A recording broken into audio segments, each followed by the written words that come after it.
দর্শক এ পর্যায়ে রাজধানীর জ্বালানি পরিস্থিতির খবর জানবো। আমাদের সাথে যুক্ত হচ্ছেন সহকর্মী রাকিব হোসেন। রাকিব, আপনি তো শুরু থেকেই জ্বালানি সংকটের খবরাখবর রাখছেন, এখনকার কি আপডেট জানাবেন? নুসরাত, আজকে যে পরিস্থিতি রাজধানীতে দেখছি, বিশেষ করে সিএনজি ফিলিং স্টেশনগুলোতে, সেখানে পরিস্থিতি আগের তুলনায় ভালো মনে হচ্ছে।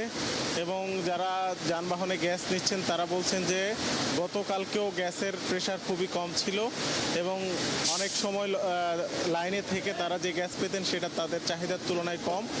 এখন আজকে যেটা পাচ্ছেন তুলনামূলক ভালো, সেটা মোটামুটি বলা যায় 50 থেকে 60% গ্যাস এখানের যে যানবাহন চালকরা আছেন তারা পাচ্ছেন। এবং আমরা এখানে যে সিএনজি স্টেশনের যে ম্যানেজমেন্টে যারা আছে তাদের সাথে কথা বলেছি যে আজকে প্রেশার কেমন, তো তারা বললেন যে আজকে তুলনামূলক প্রেশার বেড়েছে। এবং এই পরিস্থিতি কিন্তু আমরা বেশ কয়েকটি পাম্পে দেখেছি। এখন আমরা আছি মহাখালী এলাকার একটি পাম্পে এবং তেজগাঁও আশেপাশের পাম্পগুলোতে মোটামুটি গতকালের তুলনায় প্রেশার কিছুটা বেড়েছে। এবং আপনি দেখবেন যে যানবাহনের যে দীর্ঘ লাইন আমরা গত কয়েক সপ্তাহ ধরে দেখছি, সেই তুলনায় যানবাহনের লাইন কিছুটা কমতে শুরু করেছে।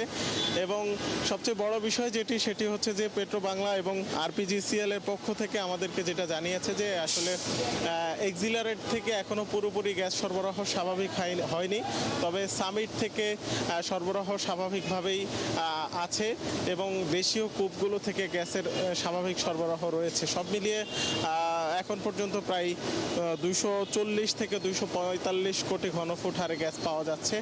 আরও যে 25 থেকে 30 কোটি ঘনফুট গ্যাস এখনও পাওয়া যাচ্ছে না, সেটি নিয়েই মূলত এখনও যে ক্রাইসিস রয়েছে সেটা সেই কারণে। এবং এ বিষয়ে আমরা যতদূর জেনেছি সরকার চেষ্টা করছে যে এলএনজি টার্মিনাল বাড়িয়ে এই সংকট নিরসনের চেষ্টা করার।